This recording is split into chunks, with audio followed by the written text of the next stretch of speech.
Queste bugie meravigliose, frasi d'amore appassionate, ma solo baci chiedo a te. Адриано Челентано. Как невозможно представить Италию без величественной архитектуры и фирменной кухни, так и итальянский кинематограф без Адриано Челентано. Взбалмошный и обаятельный артист долгие годы сохранял статус секс-символа. Европейская пресса смаковала любой намек на роман звезды укрощения строптивого с мировыми красавицами, а он оставался с единственной женой Клаудией Море. Хотя и без измен не обошлось. Адриано Челентано очень любили в Советском Союзе, где этот обаятельный певец и актер был настоящим символом зарубежной культуры. Адриано Челентано родился в день Бифаны, аналог нашего Дня смеха. Он стал пятым и поздним ребенком в шумной итальянской семье. На тот момент его матери было 44 года.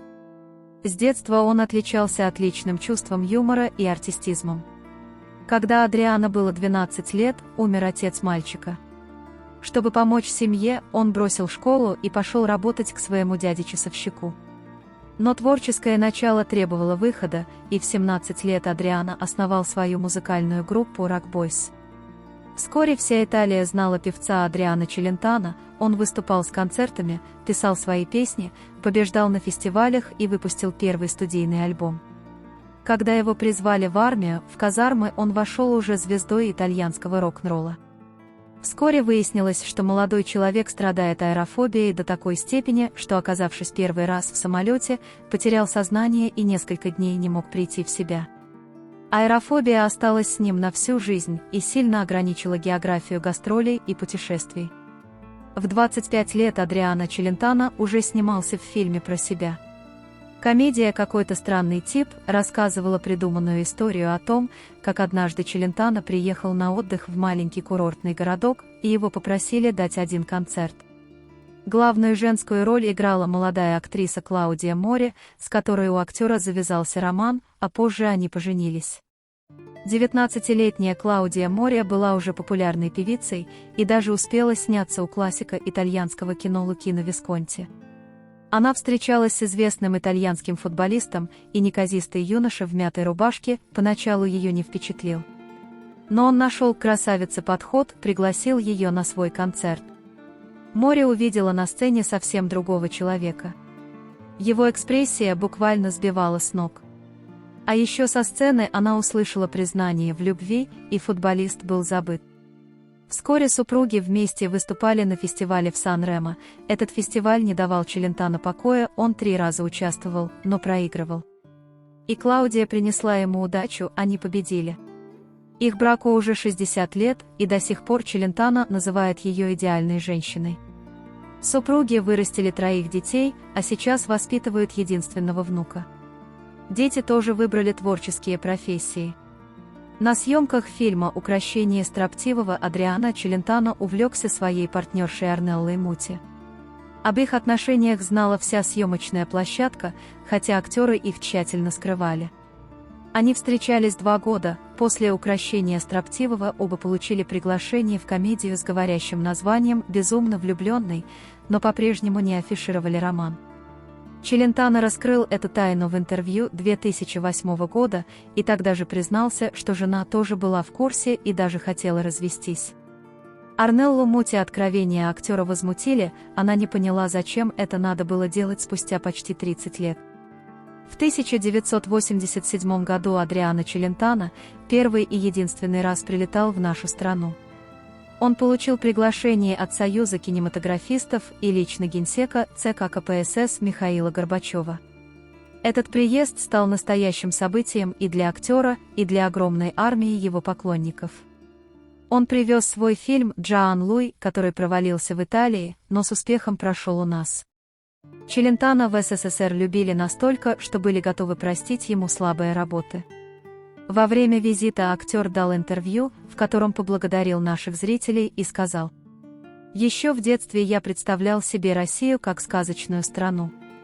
Мне казалось, что в каждом доме топится печка, а вокруг собираются обитатели, чтобы поговорить о том, о сём. А за окном снег. В доме потрескивают поленья в печи и чувствуется мудрость. Видимо, именно отсюда начнется великий огонь, в котором сгорит все зло. Вы разглядываете меня, мисс Эр? Как вы считаете, я красив? Нет, сэр. Честное слово, в вас есть что-то своеобразное. Тимоти Далтон. Фильмография британского актера насчитывает больше 70 работ в фильмах и сериалах. После ролей в Джейн Эйр и Ретта Батлера в Скарлетт он стал кумиром миллионов женщин. Поклонницы внимательно следили за изменениями в его личной жизни и имели возможность убедиться в том, что он на самом деле одинокий волк, как называл себя актер. И все же были в его жизни две женщины, заставившие его сердце трепетать. С первой он расстался сам, а вот вторая, русская красавица, в которую он влюбился едва ли не с первого взгляда, разбила его сердце. Обаятельный и талантливый молодой человек никогда не страдал от отсутствия внимания со стороны представительниц прекрасного пола. Миллионы женщин влюбились в него в образе Эдварда Роучестера в Джейн Эйр, а потом армия поклонниц актера пополнилась новыми адептами, потерявшими голову от сыгранного им Джеймса Бонда. В то время рядом с Тимоти уже была женщина, покорившая его сердце. С Ванессой Редгрейв они вместе снимались в фильме «Мария, королева Шотландии». Она была старше актера на 7 лет. Тимоти не смог дать актрисе того, о чем она мечтала. Нормальную семью. Женитьба интересовала его в то время меньше всего. Его карьера стремительно развивалась, и он всерьез был увлечен только своими ролями. В результате спустя 15 лет пара распалась. Он с гордостью называл себя одиноким волком и не любил рассказывать о своей личной жизни, хотя побед на любовном фронте у него было предостаточно. Практически все его романы завязывались на съемочной площадке, там же они и заканчивались. В качестве его возлюбленных в разное время называли Джоан Коллинз, Брук Шилдс, даже Элизабет Тейлор и Роми Шнайдер. Но жениться он не собирался. До тех самых пор, пока не встретил Оксану Григорьеву. 20-летняя уроженка Саранска прибыла в Лондон, чтобы учиться в Королевском колледже музыки, одновременно она сама преподавала и подрабатывала в качестве модели. А в 1995 году ей предложили стать переводчиком Никиты Михалкова на время проведения Лондонского кинофестиваля. И здесь и увидел девушку Тимоти Далтон. Она покорила его своей красотой и, как казалось тогда актеру, искренностью. Да, он по-прежнему не собирался жениться, но Оксана была так мила и заботлива, да к тому же спустя год, после начала их романа, сообщила актеру о том, что носит под сердцем его ребенка. В 1997 году родился сын Александр. В 2003 году они расстались. Далтон никогда не был женат официально. Тимоти Далтон с тех пор живет один, держит свою личную жизнь в тайне от общественности и представителей средств массовой информации. Ему комфортно проводить время в одиночестве, предаваясь своим любимым занятиям, чтению и рыбалке. Иногда он ходит в театр в качестве зрителя и признается, что больше он не готов жертвовать собственной жизнью ради любви. Хулио Иглесиас. Непревзойденный испанский артист и певец Хулио Иглесиас является одним из легендарных музыкантов мира. В 2013 году он стал самым коммерчески успешным испаноязычным исполнителем всех времен. Музыкальную карьеру Иглесиас начал благодаря случаю. В 1968 будущий певец зашел с друзьями в пивной бар Кембриджского аэропорта. За столиком сидели несколько парней, один из которых что-то напевал, подыгрывая себе на гитаре. Хулио попросил у него музыкальный инструмент и исполнил популярную в то время кубинскую песню «Гуантанаморо». Пока он пел, посетители паба, отодвинув в сторону кружки, завороженно слушали незнакомца. Как только песня закончилась, Хулио наградили аплодисментами, а владелец бара заявил, что еда и выпивка для него за счет заведения. Это было не только первое выступление будущей звезды, но и его первый гонорар. Спустя несколько месяцев после триумфа в баре, Иглесиас отправился на фестиваль молодых талантов, Бенидормский международный конкурс, песня «68». Он исполнил там песню «Жизнь продолжается», которую написал сам. Успех был ошеломляющим, Хулио с блеском победил. Спустя много лет певец признался: «Я дал слово отцу, что в случае неудачи раз и навсегда перестану петь и поступлю на юридический факультет Мадридского университета. К счастью, фортуна улыбнулась мне, и я выступаю перед вами не как адвокат, а как певец». Обретя бешеную популярность к началу 70-х, сладкоголосый испанский певец стал постоянным героем любовных хроник. Девушки у кумира миллионов сменялись так часто, что даже вездесущие журналисты не успевали уследить, кто же сегодня упал в жаркие объятия Хулио. Известие о свадьбе певца с филиппинской журналисткой Исабель Преслер стало для всех сюрпризом. Знакомство будущих супругов произошло в 1970-м во время интервью, которое журналистка брала у уже ставшего мегапопулярным Хулио. От брака с Исабель у Хулио 3 детей, дочь Мария Исабель Иглесиас и 2 сына. Хулио Иглесиас-младший – певец и манекенщик. И Энрике Иглесиас – певец. В газетах время от времени появлялись сообщения о внебрачных детях певца, но его отцовство еще ни разу не было доказано. Однако статус мужа-плейбоя совершенно не устраивал Исабель. В 1978 году, после очередного скандала из-за измены мужа, Преслер подала на развод, и супруги развелись. Тяжело переживая развод, певец долгие годы оставался один. Новую любовь он встретил лишь в середине 1990-х. Однажды в аэропорту, направляясь к личному самолету, чтобы лететь в Джакарту, певец познакомился с 30-летней голландской фотомоделью Мирандой Ринсбургер. «Ее красота сразила меня сразу, как только я ее увидел», спустя годы признался Хулио. Уже через полгода после встречи Миранда перебралась жить к Хулио, а 7 сентября 1997 у пары родился сын Мигель Алехандро.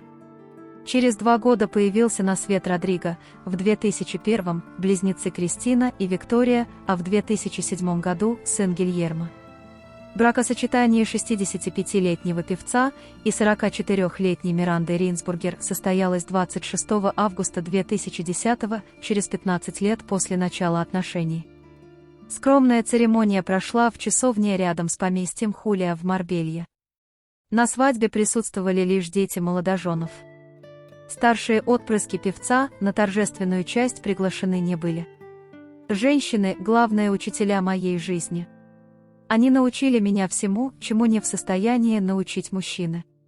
Нежности, верности, ласке признался 72-летний певец. А моя вторая супруга Миранда – любовь всей моей жизни. Подарок небес. Мое главное счастье и моя главная победа. Ты пришел к Дону Корлеоне, чтобы я восстановил справедливость? Но просишь без уважения. Марлон Брандо. В истории кино нет более противоречивого актера, чем Марлон Брандо. Он то проявлял строптивый характер и удивлял общественность своими выходками, то казался ранимым человеком, жизнь которого не сахар. В 1950 году он дебютировал в фильме «Мужчины», и карьера стремительно понеслась вверх. За 3 года он получил 3 номинации на «Оскар», сыграв в картинах «Трамвай и желание», «Вива», «Сапата» и «Юлий Цезарь». А в 1954 году Брандо получил заветного «Оскара» за роль в фильме «В порту». Актер был сторонником системы Станиславского. Благодаря ему стандарты в Голливуде поднялись, все стремились хотя бы немного дотянуться до уровня Брандо. Конечно, вместе с популярностью актер получил и внимание со стороны женщин. У Брандо были короткие отношения с Мэрилин Монро.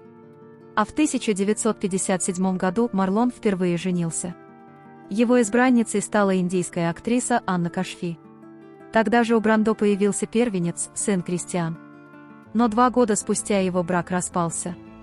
В 1960 году женой Марлона стала певица и актриса Мавита Кастанеда. У них было 2 детей. И снова брак распался через 2 года. А все из-за увлечения француженкой Таритой Тиреипе. На этот раз семья продержалась дольше, 10 лет. От 4-го брака у Брандо будет еще 3 детей. Кстати, жизнь многих детей актера сложилась неудачно. Кто-то оказался за решеткой, кто-то слишком рано ушел из жизни. В 1966 году Брандо купил остров в Тихом океане. До конца жизни это будет его райский уголок. Как известно, часто затишье может быть лишь подготовкой к новому успеху. Так получилось и у Марлона Брандо. В 1972 году актера позвали на роль Дона Корлеоне в фильме «Крестный отец». За роль в «Крестном отце» Брандо получил второго Оскара. Правда, отказался от награды, это был протест из-за отношения американской киноиндустрии к индейцам. Поступок немыслимый. На торжественной церемонии вместо Брандо на сцену поднялась женщина в платье индейцев и озвучила отказ от награды.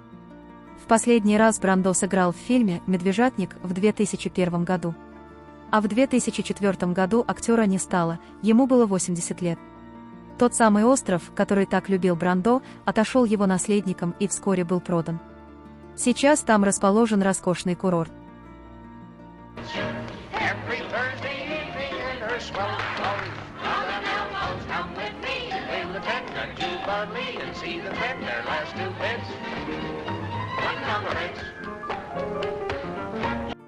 Кларк Гейбл.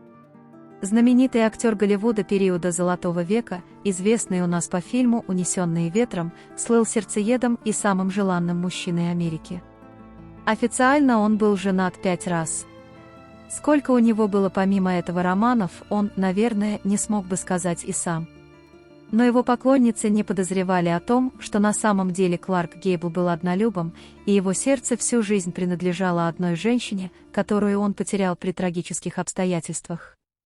Бродвейская актриса Джозефин Диллон, с которой у него на тот момент был роман, помогла ему устроиться в драматическую школу, обучала его актерскому мастерству. Он женился на Джозефин, которая была старше на 14 лет, но этот брак продержался недолго.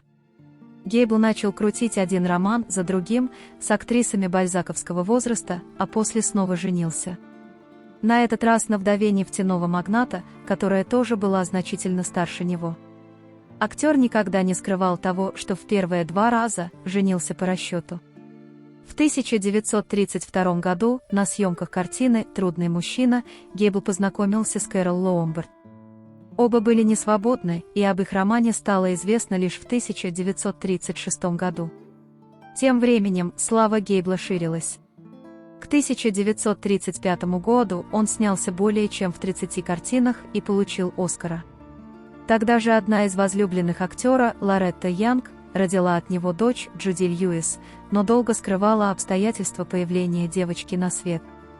В 1939 году Кларк сыграл Ретта Батлера в «Унесенных ветром» и через 13 дней после официального развода женился на Кэрол, любви всей своей жизни. Счастье пары оказалось недолгим. В 1942 году Кэрол полетела поддержать акцию выпуска облигаций государственного займа и погибла в авиакатастрофе. Гейбл после смерти Кэрол исхудал, начал злоупотреблять алкоголем и пошел в летную школу, после чего отправился на фронт Второй мировой. Последующие жены и увлечения Кларка были похожи на Кэрол, которую он так и не смог забыть. Брак с моделью и актрисой Сильвией Эшли артист назвал чудовищной ошибкой. С 5-й женой Кэтлин Уильямс Кларк наконец вновь нашел счастье и с нетерпением ждал от нее ребенка. 16 ноября 1960 года 59-летний Гейбл скончался в больнице после 2-го сердечного приступа. Его сын Джон родился 20 марта 1961 года, через 4 месяца после смерти отца. По завещанию актера его прах поместили рядом с прахом Кэрол Лоумбард в большом мавзолее кладбища Форест-Лаун в Лос-Анджелесе. Кэрри Грант. Актер Кэрри Грант – обладатель почетного Оскара за достижения в области кинематографа и звезда 70 с лишним фильмов. А также он известен как один из самых знаменитых ловеласов Голливуда всех времен. Арчибальд Александр Лич, известный как Кэрри Грант, родился 18 января 1904 года в британском Бристоле. В 14 лет Грант примкнул к труппе бродячих акробатов и выступал с ними, а также в передвижных театрах. Детство наложило суровый отпечаток на его жизнь, и по-настоящему он расцвел только в 1932 году, когда в 28 лет добрался до Голливуда. Парень с интересным акцентом понравился менеджерам студии Paramount, и они придумали ему псевдоним Кэрри Грант. До прибытия в США у Гранта почти не было любовного опыта. Он считал себя непривлекательным. Но после первых съемок он открыл для себя целый мир красивых актрис. Первой женой актера стала Вирджиния Чирилл, известная по фильму Чарли Чаплина «Огни большого города». Они поженились в 1934, но расстались уже через год. Вирджиния обвинила его в насилии. После развода она потребовала $1000 в неделю с гонораров актера, но ничего не добилась. После тяжелого развода у Гранта развелась депрессия, много лет он принимал лекарства. В 1942 он сошелся с миллионершей Барбарой Хаттон, которую прозвали «бедной маленькой богачкой». Она всю жизнь проматывала огромное наследство. Грант — ее третий муж и единственный из 7, кто женился на ней не ради денег. Эта пара выглядела странно. Еще не отошедший от депрессии актер и неуверенная в себе богатая психопатка. Они развелись по обоюдному согласию и остались в хороших отношениях. В 1948 в Лондоне судьба свела Гранта с театральной звездой Бетси Дрейк, которая была младше актера на 19 лет. Он уговорил ее переехать в Голливуд и начать сниматься в кино. В 1949 году они сыграли пышную свадьбу. Эта пара была образцовой, пока в 1957 Грант не увлекся Софи Лорен и не выгнал Бетси со съемок фильма «Плавучий дом», заставив режиссера взять на главную роль свою новую пассию. Бетси не смогла простить его, хотя развелись они только в 1962, а роман с Софи не продержался и года. В 1965 он внезапно женился на актрисе Барбаре Кеннон, которая была младше его на 33 года. 26 февраля 1966 у пары родилась дочь Дженнифер, единственный ребенок актера. В 1968 они развелись. Кеннон не могла смириться с тем, что муж употребляет наркотики и порой странно себя ведет. Кэрри Грант после развода оставил киноиндустрию и ушел на покой. В 1979 он съехался с Барбарой Харрис, которая была младше аж на 43 года. 2 года спустя они поженились. Близкие вспоминают, что Кэрри никогда не был так счастлив, как в последние годы. Его жена не была актрисой и не претендовала на наследство. 29 ноября 1986 года Грант почувствовал себя плохо на съемках телепередачи, его срочно доставили в больницу, где он в тот же вечер умер от инсульта на руках у последней жены. Себя чувствую, как кошка на раскаленной крыше. Ну так прыгай с крыши, Мэгги, прыгай. Кошки часто прыгают и ничего. Давай, прыгай. Куда? Во что? Заведи любовника. Пол Ньюман. За 50 с лишним лет своей карьеры он сыграл более 65 ролей и поставил 6 фильмов как режиссер. А еще был автогонщиком, политическим активистом, филантропом и даже основал бренд продуктов питания, названный его именем. Будучи евреем по отцовской линии, Ньюман никогда не скрывал своего происхождения и в начале своей карьеры отказался поменять имя на менее еврейское.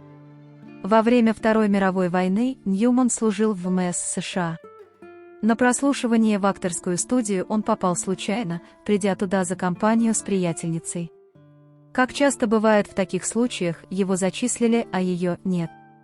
Так Ньюман оказался на одном курсе с Марлоном Брандо, Джеймсом Дином и другими будущими звездами.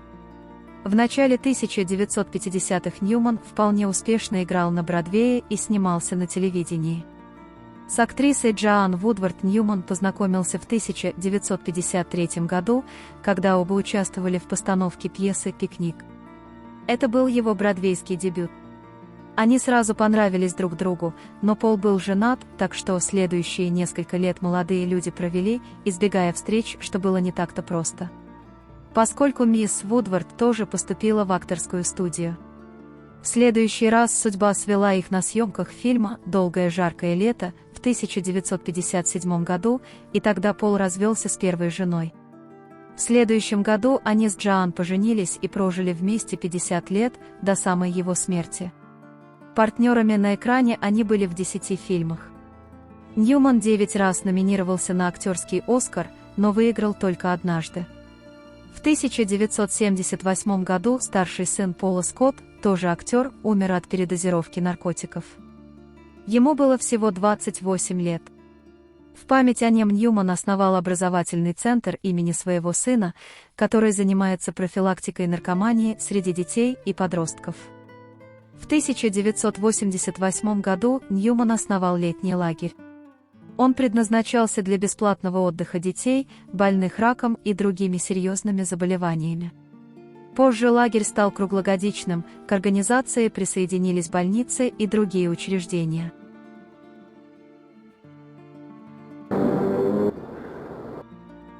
Лоуренс Оливье. Британский актер, режиссер и продюсер. Лауреат 4 премий «Оскар» и 3 «Золотых глобусов».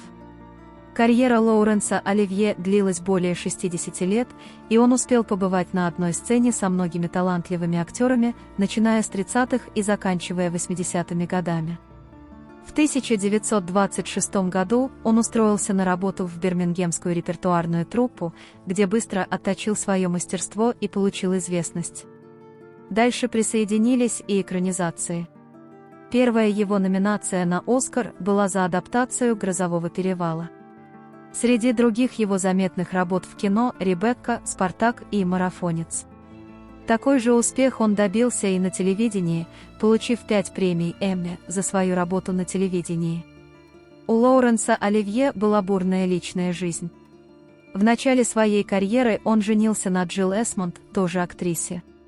Их брак, продлившийся 10 лет, оказался для пары не очень счастливым, и они оба изменяли друг другу. От нее у него был один ребенок, Тарквин Оливье. А изменил жене он с актрисой Вивьен Ли, известной своей работой в фильме «Унесенные ветром», роли, на которую Оливье рекомендовал ее. Они поженились, были женаты 20 лет и развелись в 1960 году из-за ряда проблем. За время брака они работали вместе и участвовали в ряде пьес и фильмов. К моменту краха второго брака у Лоуренса уже начались отношения с актрисой Джоан Плаурет. Разница в возрасте у них была 22 года, но это не помешало им пожениться. Этот брак продлился до самой смерти Оливье. У пары было 3 детей – Ричард, Темсин Агнес Маргарет и Джули Кейт. Вы кто? Бонд. Джеймс Бонд. Шон Коннери. Шотландский актер и кинопродюсер, известен как первый актер, сыгравший в кино британского секретного агента Джеймса Бонда. Снялся в 7 фильмах о Бонде. Родился Шон в очень бедной семье, поэтому работать ему пришлось с раннего детства. Будущей звезде довелось побыть уличным рабочим, строителем, полировщиком гробов, вышибалой, натурщиком, спасателем в бассейне, моделью в художественном колледже. В свободное время он занимался бодибилдингом, что принесло ему бронзовую медаль на конкурсе «Мистер Вселенная» в 1953 году. Знакомый как-то предложил сходить на прослушивание для театрального мюзикла. Ни петь, ни танцевать Коннери не умел, однако решил действовать нагло и приписал себе массу артистических достоинств. Мышцы, пластика, а также способность бросить партнершу под самый потолок сделали свое дело. Шон был принят в труппу и стал неплохо зарабатывать. Малообразованный парень, не понимающий разговоров театральной богемы, купил словарь. Он работал над речью, записался в библиотеку. Когда мюзикл прикрыли, молодой актер остался без средств к существованию. По воспоминаниям друзей, он соглашался на работу няньки за 10 шиллингов в день. В кино его не брали из-за высокого роста, 190 сантиметров, а в театр из-за плохой дикции. Спасением были редкие роли статистов в маленьких фильмах и телесериалах. Но, конечно, настоящая слава пришла к нему только в 1962 году, когда он снялся в первом фильме о секретном агенте британской разведки Джеймсе Бонде. Карьера Коннери была успешной и за пределами Бондианы, он играл как в коммерческих фильмах, так и в фильмах известных режиссеров, а за роль Джима Малауна в «Неприкасаемых» Брайана де Пальмы получил Оскар. Шон Коннери не снимался в кино с 2003 года. В 2006 году он получил награду за жизненное достижение Американского института киноискусства и на церемонии ее вручения объявил, что покончил с актерской карьерой. Коннери был женат на австралийской актрисе Дайан Силенто, они состояли в браке 11 лет. От этого брака в январе 1963 года у актера родился сын, впоследствии также успешный киноактер Джейсон Коннери. В июне 1997 года у Шона Коннери появился внук. Второй женой актера стала Мишелин Рокбрюн, французская художница родом из Марокко, которая была старше мужа на 1 год. Свадьба состоялась 6 мая 1975 года. Общих детей у пары не было. Последние годы Коннери страдал от деменции. Умер во сне 31 октября 2020 года на 91 году жизни в своем доме на Багамских островах. Причинами смерти стали пневмония и сердечная недостаточность. Был кремирован, и его прах был развеян в Шотландии в неизвестном месте в 2022 году. Ален Делон. Когда-то этот голубоглазый француз сводил с ума миллионы женщин и считался одним из главных секс-символов эпохи. Личная жизнь актера не прекращала быть объектом пристального внимания журналистов.